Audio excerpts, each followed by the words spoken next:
बिछ गई सियासी बिसात,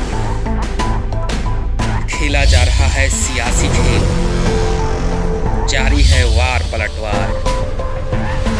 शह और मात के खेल में बनाई जा रही है रणनीति, कौन पड़ेगा किस पर भारी। 2019 में कौन बनाएगा सरकार, देखिए लोकसभा चुनाव से जुड़ी हर खबर कहीं भी कभी भी सिर्फ हस्तक्षेप.com पर अमलेंदु उपाध्याय के साथ। नमस्कार, चुनावी पंच में आपका स्वागत है। मैं हूं राजीव और हमारे साथ स्टूडियो में मौजूद हैं वरिष्ठ पत्रकार पुष्परंजन जी। तो पुष्परंजन जी, आपका स्वागत है। इस चुनावी मौसम में आज दो अहम खबरें हैं। पहली खबर जो है वो सुप्रीम कोर्ट से है। सुप्रीम कोर्ट से राजनीतिक दलों को चुनावी चंदे या इलेक्टोरल बॉन्ड पर अंतरिम आदेश आया है। और दूसरी खबर लगातार सुर्खियों में चल रही भारतीय सेना के कुछ पूर्व अधिकारियों की तरफ से है। तो आइए सबसे पहले बात करें सुप्रीम कोर्ट के अंतरिम आदेश की। जी हां, अदालत ने सभी राजनीतिक दलों से कहा है कि चुनावी बॉन्ड के मार्फत चंदा देने वालों की पूरी जानकारी, कितना चंदा मिला, हर बॉन्ड पर कितनी राशि या रकम प्राप्त हुई, उसकी पूरी जानकारी चुनाव आयोग को उपलब्ध कराएं। सर्वोच्च अदालत ने कहा है कि 15 मई तक मिले चंदे की सारी जानकारियां एक सील बंद लिफाफे में 30 मई तक जो पार्टियां हैं, राजनीतिक दल हैं, वो चुनाव आयोग के पास जमा करा दें। इसके अलावा कोर्ट ने वित्त मंत्रालय यानी फाइनेंस मिनिस्ट्री को भी आदेश दिया है कि वो अपने नोटिफिकेशन में संशोधन करे और इलेक्टोरल बॉन्ड, जो चुनावी चंदे का जो बॉन्ड है, उसकी खरीद के लिए अप्रैल और मई में जो 5 दिन एक्स्ट्रा दिए गए हैं उसे भी हटाए। अदालत के इस आदेश को भाजपा सरकार के लिए एक झटके के तौर पर देखा जा रहा है। तो पुष्परंजन जी, सवाल ये है सबसे पहले कि हम ये जानना चाहेंगे कि ये इलेक्टोरल बॉन्ड है क्या। देखिए, हम पहले उस व्यवस्था को देख लें कि चुनावी चंदे कैसे ये लोग ले रहे थे जी। 2017 से पहले स्थिति यह थी कि 20,000 तक का उससे 20,000 से कम तक का चंदा अगर आप लेते हैं तो उसे बताने की आवश्यकता नहीं कि आपने चंदा लिया किससे। तो तमाम राजनीतिक दल करते क्या थे कि वो लोग चंदा लिया पार्टियों से और उसे 20,000 से नीचे शो कर देते थे और 80 से 90% के बीच ये सारा कुछ घपला होता था और 10% के आसपास दिखा दिया जाता था कि देखिए फला फला बड़े चंदे हमने फला से लिए। उसमें भी वो टैक्स रिबेट वगैरह मिलता है एक तरह से। फिर उसके बाद 2017 के बजट सत्र के आसपास ये तय हुआ कि 2,000 तक का चंदा हम लेना चाहें उसके बॉन्ड की शक्ल में लें हम। उसके बाद 2017-18 के बजट सत्र में इलेक्टोरल बॉन्ड को पेश किया गया, जिसमें ये तय हुआ कि पार्टी जिस भी हम कंपनी से या जो भी कॉर्पोरेट हाउस से हम चंदा लेते हैं वो बॉन्ड की शक्ल में लें और सिर्फ स्टेट बैंक के माध्यम से लिया जाए। उसको स्टेट बैंक की शाखाओं के माध्यम से लिया जाए। उस बॉन्ड पे कोई आपको इंटरेस्ट नहीं मिलेगा। बॉन्ड आपने खरीद लिया और पॉलिटिकल पार्टी के यहाँ आप चला गया और आपकी गोपनीयता सिर्फ बैंक जान रहा है और पार्टी जान रही है जिसको आप डोनेट कर रहे हैं। बाकी कहीं भी रिवील नहीं की जाएगी किसी भी शक्ल में। ये भी उसमें कंडीशन मतलब गुप्त रखा जाएगा। आपकी पहचान गुप्त रखी जाएगी, आपकी जो भी कंपनी है जी। और वो शक्ल, बॉन्ड की शक्ल जो है उसको 1,000, 10,000, 1 लाख और 1 करोड़ उसमें स्प्लिट किया गया और उसके महीने भी तय किए थे। मतलब ये जैसे स्टैम्प पेपर होता है कुछ रुपयों में, उसी हिसाब से जनवरी, अप्रैल, जुलाई और अक्टूबर, ये 4 महीने बांटे गए थे कि इन्हीं महीनों में आप खरीद सकते हैं, साल में बाकी महीनों में नहीं। तो कुछ उसकी शर्तें भी थी, कुछ उसके फायदे नुकसान भी थे।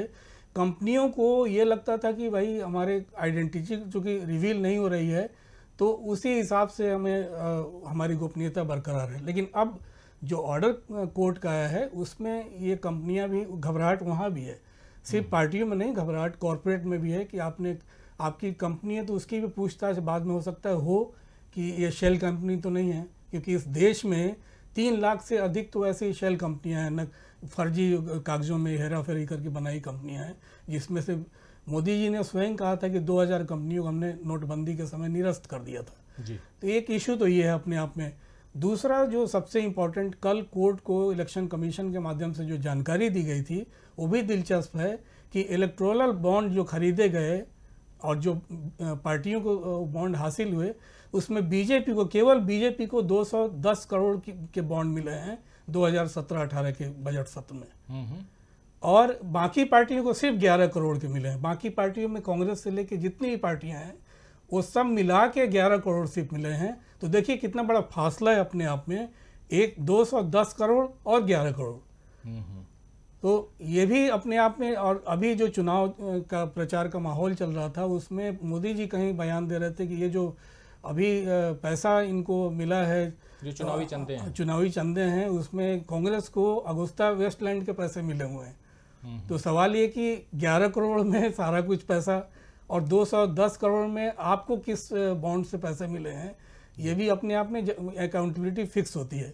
लेकिन जो मुश्किल इसमें प्रश्न है वो ये है कि कोर्ट में जिन लोगों ने अप्लाई किया था कि आप दाखिल मतलब जो याचिका दायर की अपील जिन्होंने की थी उस अपील में ये था कि ये जानकारी जो है सार्वजनिक की जाए। मेनली इसको एडीआर ने किया था। तो एडीआर के साथ एक मुश्किल क्या हुई कि एडीआर भी इस समय चुप है, रिएक्ट नहीं कर रहा उस तरह से। लेकिन जो पब्लिक डोमेन में जो रिएक्शन है, लोग जानना चाहते हैं, वोटर इस देश का जानना चाहता है कि जो भी बॉन्ड आए 210 करोड़ हो या उससे पहले के जो बॉन्ड लिए गए थे बाकी के वित्त वर्ष में, उस बॉन्ड को मेजर किन किन लोगों ने दिया पैसा, उनके तो नाम एक राजीव जी एक बंद लिफाफा चुनाव आयोग के पास आ जाएगा जी। तो उस बंद लिफाफे में सिर्फ चुनाव आयोग को जानकारी होगी, पब्लिक को जानकारी नहीं होगी। तो ये भी एक तरह से समझिए कि लोगों को लग रहा है कि हम छले नहीं गए कहीं से। तो ये भी सोचने वाली बात है अपने आप में। लेकिन एक बात बताइए कि जैसे आपने बताया है कि बीजेपी को सबसे ज्यादा उसमें चुनावी चंदे मिले हैं, तो बीजेपी के लिए इसको कितना झटका माना जाए? जो कहा जा रहा है कि झटका लगा है बीजेपी को, मुझे नहीं लगता कि अब तक झटका इस मायने में आप कह सकते हैं, क्योंकि चुनाव तक जितना आपके पास आना था आ गया जी। उसके बाद हो सकता है कि इस पर कहीं ना कहीं से अकाउंटेबिलिटी जब फिक्स होती है, जब जवाबदेही तय हो जाती है, तब बीजेपी को हो सकता है कि उनके जो जब नाम उजागर होंगे और ये देखा जाएगा कि कुछ ऐसी पार्टियां मतलब कुछ ऐसी कंपनियां हैं जो जिनका नाम बीजेपी के साथ जोड़ा जाता है, अगर ये ओपन होता है, अगर वो बंद लिफाफा जो है कभी खुलता है और तब अगर हो सकता है कि जैसे राहुल गांधी बार बार अंबानी की कंपनी मतलब अनिल अंबानी की कंपनी के ऊपर उंगली उठाते हैं, या कुछ अदानी है, बाकी कुछ हैं ऐसी कंपनियों के द्वारा अगर, या शेल कंपनियां कुछ कह रहे हैं आप, उनके द्वारा अगर उनके पास बीजेपी को ऐसे चंदे, ये चंदा न सिर्फ बीजेपी हो सकता है कांग्रेस के खाते में भी हो, या हो सकता है कि दूसरी पार्टियों के खाते लेकिन रेशियो बहुत कम है ना कांग्रेस के पास। ये भी तो और दूसरी पार्टियों के रेशियो जैसा बता रहे हैं काफी कम, एकदम जमीन आसमान का फर्क है। लेकिन इसमें इंटरेस्टिंग ये है ना कि एक बंद लिफाफे में आप या तो चुनाव आयोग जैसे संस्था में कोई विभीषण ढूंढेंगे जो कहीं ना कहीं से रिवील करे, या कोई खोजी पत्रकार लगे, लेकिन उसकी भी ऑथेंटिसिटी पर सवाल हो जाए कि ये आप बालाकोट का सर्जिकल स्ट्राइक जैसा हो जाएगा कि आपने जो निकाल के लाए खबर उसकी ऑथेंटिसिटी पे सवाल होगा। बिल्कुल अभी उस पे अगले सेगमेंट पे हम उसी पे आएंगे कि ये चोरी का दस्तावेज है या इसकी वैधता सही है नहीं है ना। तो ये तमाम सवाल भी उठेंगे। और हमारे यहाँ गोपनीयता के नाम पर, राष्ट्र के नाम पे या राष्ट्रीय सुरक्षा के नाम पे तमाम गुब्बारे फुलाए जाते हैं। तो ये चंदा सिर्फ भारत में तो इलेक्टोरल बॉन्ड नहीं है, या सिर्फ चंदा यहाँ नहीं आता है, अन्य देशों में भी ये व्यवस्था है, लेकिन ट्रांसपेरेंसी भी है जी। पूरे यूरोप में या अमेरिका में देख लें तो वहाँ ट्रांसपेरेंसी है, आप किस पार्टी को कहाँ से चंदा आ रहा है वो खुला है, बिल्कुल खुली किताब की तरह है। तो उन सिस्टम को, उस व्यवस्था को भारत में क्यों नहीं लागू किया जाना चाहिए? तो सुप्रीम कोर्ट का जो ये अंतरिम आदेश है उसको ट्रांसपेरेंसी की ओर कुछ मतलब एक कदम के रूप में माना जा सकता है। खैर अब दूसरी तरफ हम चलें, और जो दूसरी खबर है वो ये है कि लगातार जो हमारी सेना है वो लगातार सुर्खियों में पिछले दिनों है। और आपको याद होगा कि सेना के नाम पर जो सत्तारूढ़ दल है यानी बीजेपी खासकर इस चुनाव को राष्ट्रवादी बनाने पर तुली हुई है, लेकिन कभी उसे इलेक्शन कमीशन की तरफ से नोटिस मिलता है तो कभी पूर्व सेना अधिकारियों के गुस्से का सामना भी करना पड़ रहा है। इसी सिलसिले में आज खबर आई है पुष्परंजन जी की तीनों सेनाओं के 8 पूर्व प्रमुखों सहित 150 से अधिक पूर्व सैन्य अधिकारियों ने राष्ट्रपति रामनाथ कोविंद को सेना के राजनीतिकरण के खिलाफ चिट्ठी लिखी है।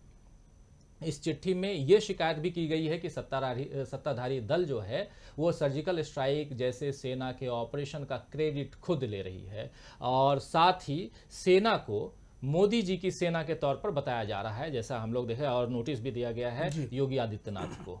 हालांकि राष्ट्रपति कार्यालय का कहना है कि अभी तक ऐसा कोई भी खत उन्हें प्राप्त नहीं हुआ है। मजेदार तथ्य यह भी है कि इस चिट्ठी में 8वें नंबर पर पूर्व वायुसेना प्रमुख air chief marshal NC Suri का भी सिग्नेचर है, लेकिन उन्होंने इसका खंडन किया है। सूरी ने कहा है कि उन्होंने कोई चिट्ठी नहीं लिखी है और न ही उनसे कोई सहमति ली गई है इस चिट्ठी के लिए। दूसरी तरफ सेना के कुछ पूर्व अधिकारियों ने इसे स्वीकार करते हुए कहा है पुष्परंजन जी कि हाँ, हम नाराज हैं और हमने राष्ट्रपति को चिट्ठी लिखी है। तो सवाल ये है पुष्परंजन जी कि सेना के नाम पर इस चुनाव को राष्ट्रवादी बनाने की कोशिश हो रही है, लेकिन मोदी जी की टीम इसमें घिरती हुई नजर आ रही है, क्या कहेंगे? देखिए, इसमें ऐसी राजनीति हो गई, ऐसा फांस हो गया है। कल से ये खबर वहाँ से रिवील हुई, कल का ही टाइम था जब चुनाव में हम सब व्यस्त थे, वोटिंग वगैरह का, जब तब ये खबर राष्ट्रपति भवन से ही निकल के आई कि वहाँ पर कोई ऐसी चिट्ठी आई है जी। लेकिन फिर बाद में उसको इनकार किया गया कि ऐसी कोई चिट्ठी नहीं मिली है।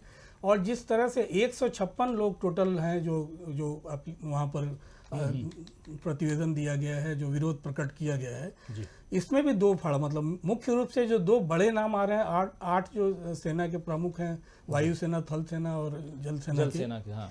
उसमें चार बड़े नाम, मतलब कि जनरल सूरी जिनका नाम आपने जिक्र किया अभी, और जनरल रोड्रिग्स, हाँ, ये दो लोग हैं जो इससे इनकार करते हैं कि साहब हम इससे इत्तेफाक नहीं रखते हैं जो गया है, और ये सरकार का मामला है, सरकार जिनकी है वो देखें, सेना निष्पक्ष है, सेना का इससे कोई लेना देना नहीं होना चाहिए। दूसरे जो हर्ष कक्कड़ हैं और जनरल शंकर राय चौधरी हैं, ये दो लोग हैं जो सीधा कह रहे हैं कि नहीं जी, हमने आपत्ति दर्ज की है, सेना का राजनीतिकरण किसी भी तरीके से नहीं होना चाहिए, उसका चुनाव में इस्तेमाल नहीं होना चाहिए, और इस पे हम लोगों को घोर आपत्ति है, इसका असर सेना के मनोबल पर भी पड़ रहा है और ये होना नहीं चाहिए, खुल के इन दोनों ने कहा। तो बाकी लोग भी, कई पूर्व सैनिक अधिकारी, जो ये 156 की जो लिस्ट बता रहा हूँ उसमें बहुत सारे लोग हैं, एक तरह से आधा से ज़्यादा मतलब लोग इस पक्ष में हैं कि हाँ चिट्ठी गई थी, लोगों ने उस पर दस्तखत किए थे, उस पर हामी भरी थी कि हाँ जी इस पे जाना चाहिए प्रतिवेदन राष्ट्रपति के पास और इस पे कार्रवाई भी होनी चाहिए जी। और एक तरफ सरकार के बचाव में भी उनका इस्तेमाल हो रहा है, जिनका जिक्र, जिस नामों का जिक्र आपने किया, जनरल रोड्रिग्स का और जनरल सूरी का, कि इन लोगों का भी कहीं ना कहीं से किसी दबाव के तहत कह रहे हैं या फिर कोई अपना सेफ। रक्षा मंत्रालय ने भी इसका खंडन किया, रक्षा मंत्री ने खंडन किया है, लेकिन एक सवाल ये उठता है कि लगातार, चाहे वो इलेक्शन कमीशन इसको संज्ञान में ले, चाहे इस पे रोक लगाने की मांग हो, लेकिन अगर आप देखें तो पुलवामा की घटना के बाद जो बालाकोट की घटना हुई, मतलब सर्जिकल स्ट्राइक जो भारत की तरफ से किया गया, जिसका दावा किया गया, उसके बाद आप देखिए तो पूरा का पूरा जो ये चुनाव है, अभी जो आम चुनाव हम देख रहे हैं, जिसके पहले चरण का मतदान कल ही हुआ है, उसमें हम लगातार देख रहे हैं कि इस चुनाव को कहीं ना कहीं जो सत्तारूढ़ दल है वो इसको राष्ट्रवाद की ओर और देश प्रेम की ओर लेके जाने की कोशिश में है। आप देखिए 2 महीना पहले, जब इस घटना के पहले थोड़ा सा ये जो सत्तारूढ़ दल है, बीजेपी खासकर, वो डाउन जा रही थी और माना जा रहा है कि ये उनके लिए संजीवनी का काम करेगा और एक जैसा मोदी जी कहते भी हैं कि एक मजबूत हाथ में देश है कि नहीं, आप बताइए, लोगों से भाषण देते समय कहते हैं, तो ये जो मजबूत हाथ है वो बताने की कोशिश करते हैं कि हमने पाकिस्तान को मजा चखा दिया और भारत में काफ़ी ऐसा वर्ग है जो इसको लेकर के खुश है। तो एक तरफ ये तमाम चीज़ें हो रही हैं, दूसरी तरफ सेना के लोग इस पे आपत्ति जता रहे हैं, इलेक्शन कमीशन नोटिस पे नोटिस भेज रहा है, फिर भी कुछ नहीं हो रहा है। आज भी आप देखें तो आज भी मोदी जी ने भले इनके कुमार स्वामी को घेरते हुए उन्होंने सेना का ही नाम लिया है। कुमार स्वामी का जो बयान है, अगर उनका बयान सही है तो इसकी भर्त्सना होनी चाहिए, लेकिन साथ में मोदी जी के लिए एक मौका मिला और फिर सेना के सामने आ गए। तो ये सेना को किसी भी रूप में लेके आना, इसका मैं ये जानना चाहता हूं आपके एक पत्रकार की नज़र से, इसका वोटर्स पे क्या असर पड़ेगा? देखिए, एक बड़ा मतलब कि दुखद हिस्सा ये है इस पूरे चैप्टर का कि सेना के कुछ रिटायर्ड जनरल, कुछ उनके जूनियर ऑफिसर्स, मतलब कि मेजर कर्नल रैंक तक के ऑफिसर जो हैं, मैं सिपाही की बात नहीं कर रहा हूँ, सिपाही को उतना एक्टिवेट आप कभी भी हवलदार को हो या दूसरे रैंक के जो अफसर हैं, मेजर से नीचे के अफसर हैं, उनको आप टेलीविज़न के डिबेट में नहीं देखेंगे और वो लगातार सेना की ही बात करेंगे। लेकिन कुछ ऐसे जनरल, मैं सारे जनरल की बात नहीं कर रहा हूँ, कि वो सरकार के इस पूरे राजनीति में इन्वॉल्व हो गए कहीं ना कहीं से, परोक्ष रूप से या प्रत्यक्ष रूप से। विरोध में भी और उसके समर्थन में भी। जी।